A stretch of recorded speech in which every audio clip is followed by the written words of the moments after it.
အားလုံးပဲမင်္ဂလာပါရှင်အပတ်စဉ်ဗုဒ္ဓဟူးညပမာတိုင်းကြားပါရာဖြင့်တင်ဆက်မှုအစီအစဉ်မှပြန်လည်ကြိုဆိုလိုက်ပါရရှင်ယခုညတင်ဆက်ပေးကြမယ့်တင်အကြောင်းအရာတွေကတော့စစ်ကောင်စီတပ်နဲ့ KIA တပ်တို့တိုက်ပွဲဖြစ်ပွားတဲ့တင်ဖကလမ်းမှာစစ်ကောင်စီဖမ်းဆီးခေါ်ဆောင်သွားတဲ့ပြည်သူတွေကိုပြန်လွတ်ပေးတဲ့တင်နဲ့တနိုင်းလီဒူလမ်းမကြီးပျက်စီးတာကြောင့်တွာလာရဲခက်ခဲနေတဲ့တင်တွေကိုကျမမွန်ကြကနေတင်ဆက်ပေးတော့ပါမယ်ရှင်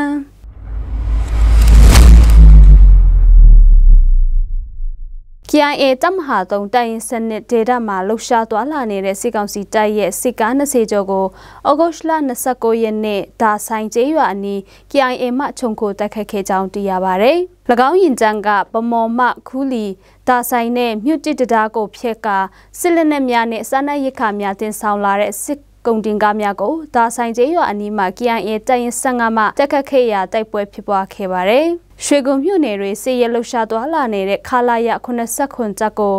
ဩဂုတ်လ29ရက်နေ့မနက်ပင်းတရမှာရပ်နားနေစဉ် KIA တိုင်စနစ်မှစတင်တက်ခတ်ခဲ့ပါတယ်။နေ့လယ်ပိုင်း12:30အချိန်ခန့်ကစီးပင်တွင်ရောက်ရှိနေတဲ့ခမာရ348တပ်ကိုလည်း KIA မှတက်ခတ်ခဲ့ပါတယ်။ KIA တပ်မဟာကိုတိုင်6အုပ်ချုပ်ရေးနယ်မြေတွင်စစ်ရဲလှုပ်ရှားသွားလာနေတဲ့စစ်ကောင်စီတပ်ခမာရစနစ်မှအင်အား100ကျော်ကိုKIA ကနမ်တင်ကျေးရွာရှစ်မိုင်အနီးတွင်ဩဂုတ်လ29ရက်မနက်9:00နာရီအချိန်ခန့်မှာခုခံတိုက်ခိုက်ခဲ့ရာတိုက်ပွဲပြင်းထန်ခဲ့တယ်လို့လည်းသိရပါတယ်ရှင်။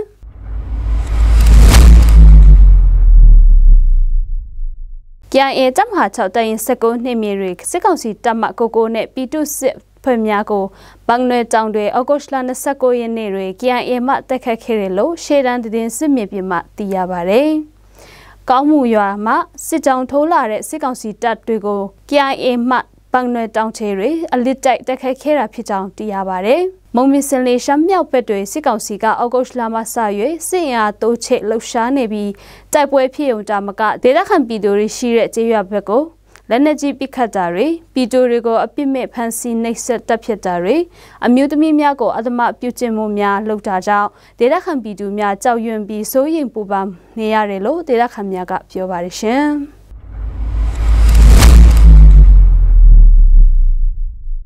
စစ်ကောင်စီကစစ်လက်နက်များတည်ယူရန်ဖမ်းဆီးခေါ်ဆောင်သွားတဲ့နန်ရကျေးရွာမှပြည်သူ40ကျော်ကိုဩဂုတ်လ28ရက်နေ့ကပြန်လည်လွှတ်ပေးလိုက်ပြီးဖြစ်ကြောင်းသိရပါတယ်။ဖမ်းဆီးခံရတဲ့ပြည်သူများကနိုင်ရန်နှစ်ချင်းခရိယာဖျားကြောင်ဝင်းတွေစစ်ရှောင်နေကြတဲ့ဓမ္မဆရာများမော်တော်ယာဉ်မောင်းများ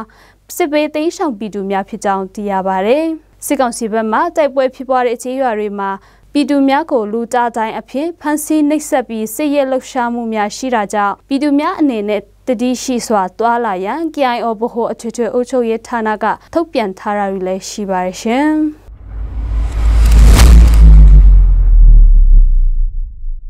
မိုးအစမပြည့်ရွာသွင်းပြီးတနိုင်းလီဒူလာမကြီးပျက်စီးတာကြောင့်ခီးကျင်းနဲ့ကုန်ပစ္စည်းတင်ကားများတွာလာရဲခက်ခဲနေတယ်လို့ဒေသခံတွေထံကသိရပါတယ်။ယခုချိန်နောင်မီကျေးရွာဝါရစုကျေးရွာနဲ့ရှထူစုကျေးရွာလမ်းပိုင်းများပျက်စီးနေပြီးမြကြီးနားမှတနိုင်းတို့တွာသည့်ခီးကျင်းတင်ကားများနဲ့ကုန်တင်ကားများလမ်းတွေတညအိပ်ပြီးတွာလာနေရကြောင်းသိရပါတယ်။နွေရာသီကာလများတွင်မြကြီးနားတနိုင်းလမ်းတီ6နိုင်ခန့်သာတွာလာမောင်းနေရသည့်လမ်းဖြစ်တော်လဲမိုးရာသီကာလရောက်ချိန်တိုင်းနှစ်တိုင်းလိုမိုးပြင်းထန်စွာရွာသွန်းမှုကြောင့်လီဒလမကာလမ်ပိုင်းများပျက်စီးပြီးခီးသွားပြည်သူတွေတွာလာရခက်ခဲရုံတာမကအကုန်ပစ္စည်းများပါဈေးနှုန်းမြင့်တက်မှုများရှိရလို့လည်းသိရပါတယ်ရှင်။ဗမာတိုင်းကြပါတာဖြင့်တင်ဆက်မှုအစီအစဉ်ကိုကြည့်ရှုနားဆင်သူပရိသတ်အပေါင်းရွှေလန်းချမေးကြပါစေရှင်